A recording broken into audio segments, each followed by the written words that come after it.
कहानी परमात्मा से मिलन। एक चोर अक्सर एक साधु के पास आता था और उससे ईश्वर से साक्षात्कार का उपाय पूछा करता था, लेकिन साधु टाल देता था। लेकिन चोर पर इसका असर नहीं पड़ता था, वह रोज पहुंच जाता था। एक दिन साधु ने कहा, तुम्हें सिर पर कुछ पत्थर रखकर पहाड़ पर चढ़ना होगा। वहां पहुंचने पर ही ईश्वर के दर्शन की व्यवस्था की जाएगी। चोर के सिर पर 5 पत्थर लाद दिए गए और साधु ने उसे अपने पीछे पीछे चले आने को कहा। इतना भार लेकर वह कुछ ही दूरी चला तो पत्थरों के बोझ से उसकी गर्दन दुखने लगी। उसने अपना कष्ट साधु को कहा तो साधु ने एक पत्थर फेंकवा दिया।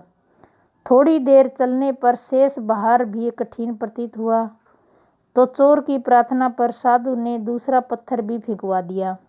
यही क्रम आगे भी चला। अंत में सब पत्थर फेंक दिए गए और चोर सुगमता पूर्वक पर्वत पर चढ़ता हुआ ऊंचे शिखर पर पहुंचा। साधु ने कहा, जब तक तुम्हारे सिर पर पत्थरों का बोझ रहा तब तक पर्वत के ऊंचे शिखर पर तुम्हारा चढ़ना संभव नहीं हो सका। जैसे ही तुमने पत्थर फेंके वैसे ही चढ़ाई सरल हो गई। इसी तरह पापों का बोझ सिर पर लादकर कोई मनुष्य ईश्वर को प्राप्त नहीं कर सकता। चोर साधु का रहस्य समझ गया।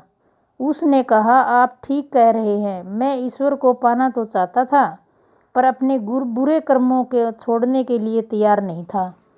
उस दिन से चोर पूरी तरह बदल गया। अगर वीडियो अच्छी लगी तो लाइक करें, शेयर करें, सब्सक्राइब करें ताकि वीडियो की नोटिफिकेशन सबसे पहले आप तक पहुंचे। Thank you.